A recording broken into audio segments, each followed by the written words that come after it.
Hello everyone, welcome to Mufasa's Book Readings. My name is Julia and I am your reader for today. We're still reading from our book, The 7 Habits of Highly Effective People by Stephen R Covey. Today we're moving on to the 6th habit, which is titled Synergize. I'll start with the reading. Principles of Creative Cooperation. It starts with a quote by President George H.W. Bush in his inaugural address. I take as my guide the hope of a saint. In crucial things, unity. In important things, diversity. In all things, generosity. When Sir Winston Churchill was called to head up the war effort for the Great Britain, he remarked that all his life had prepared him for this hour. In a similar sense, the exercise of all the other habits prepares us for the habit of synergy. When properly understood, synergy is the highest activity in all life, the true test and manifestation of all the other habits put together. The highest forms of synergy focus the 4 unique human endowments, the motive of win-win, and the skills of empathic communication on the toughest challenges we face in life. What results is almost miraculous. We create new alternatives, something that wasn't there before. Synergy is the essence of principle-centered leadership. It is the essence of principle-centered parenting. It catalyzes, unifies, and unleashes the greatest powers within people. All the habits we have covered prepare us to create the miracle of synergy. What is synergy? Simply defined, it means that the whole is greater than some of its parts. It means that the relationship which the parts have to each other is a part in and of itself. It is not only a part, but the most catalytic, the most empowering, the most unifying, and the most exciting part. The creative process is also the most terrifying part because you don't know what's exactly going to happen or where is it going to lead. You don't know what the new dangers and challenges you'll find. It takes an enormous amount of internal security to begin with the spirit of adventure, the spirit of discovery, the spirit of creativity. Without doubt, you have to leave the comfort zone of the base camp and confront an entirely new and unknown wilderness. You become a trailblazer, a pathfinder. You open new possibilities, new territories, new continents so that others can follow. Synergy is everywhere in nature. If you plant 2 plants too close together, the roots commingle and improve the quality of the soil so that both plants that grows better than if they were separated. If you put 2 pieces of wood together, they will hold much more than the total of the weight held by each separately. The whole is greater than sum of its parts. 1 plus 1 equals 3 or more. The challenge is to apply the principles of creative cooperation, which we learn from nature. In our social interactions, family life provides many opportunities to observe synergy and to practice it. The very way that a man and woman bring a child into the world is synergistic. The essence of synergy is to value differences, to respect them, to build on strengths, to compensate for weaknesses. We obviously value the physical differences between men and women, husbands and wives, but what about the social, mental, and emotional differences? Could these differences not also be sources of creating new, exciting forms of life, creating an environment that is truly fulfilling for each person, that nurtures the self-esteem and self-worth of each, that creates opportunities for each to mature into independence and then gradually into interdependence?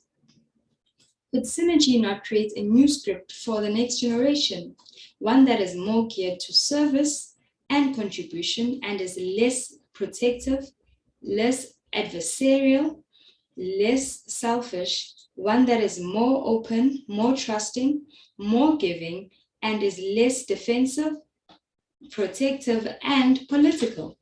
One that is more loving, more caring, and is less possessive and judgmental.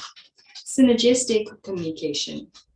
When you communicate synergistically, you are simply opening your mind and heart and expressions to new possibilities, new alternatives, new options.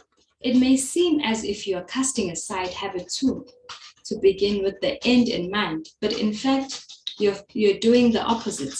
You're fulfilling it. You're not sure when you engage in synergistic communication how things will work out or what the end will look like.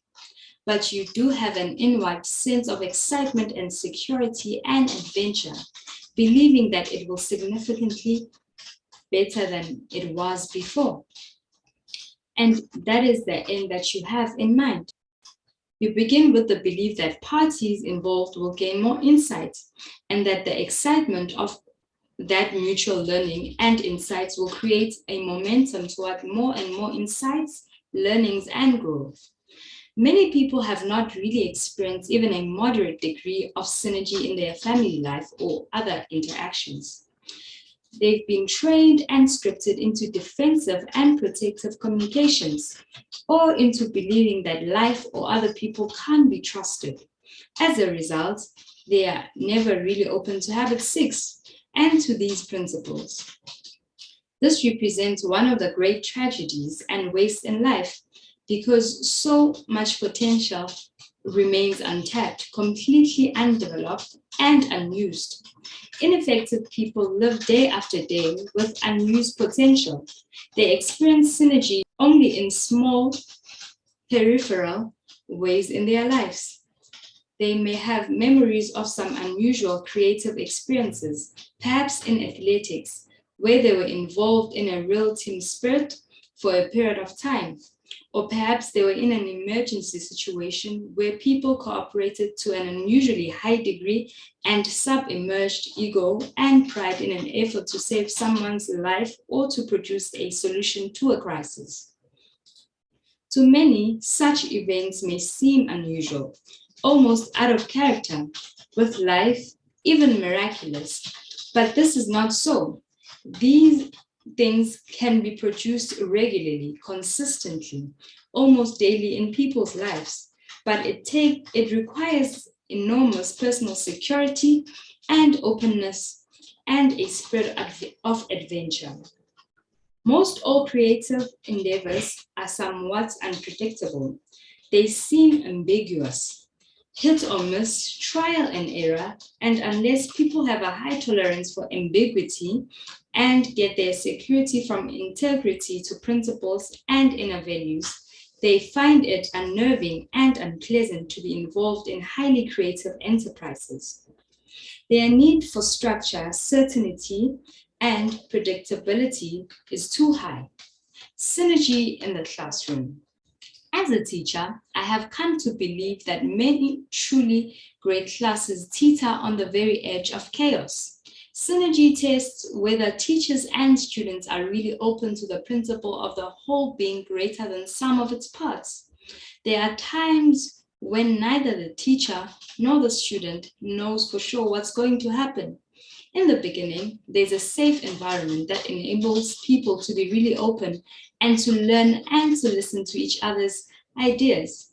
Then comes brainstorming, where the spirit of evaluation is subordinated to the spirit of creativity, imagining, and intellectual networking. Then an absolutely unusual phenomenon begins to take place. The entire class is transformed with the excitement of a new thrust, a new idea, a new direction that's hard to define, yet it's almost palpable to the people involved. Synergy is almost as if a group collectively agrees to subordinate all scripts and write a new one. That is where today's reading will end. I think what really stood out of today's reading is when synergy was being defined. I'll just reread it again. What is synergy? Simply defined, it means that the whole is greater than sum of its parts.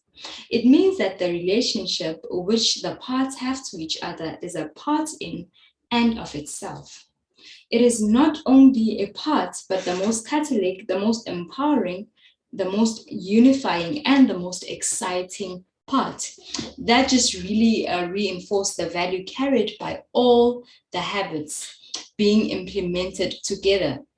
So in order to experience synergy, we need to implement all the other habits. That being said, thank you so much for joining me. I'd really like to engage with you in the comment section. So if you have anything, you can just put it in the comment section and we can engage there. Thank you so much for watching our videos. And this video is available on YouTube and Facebook. Thank you so much for watching. Bye.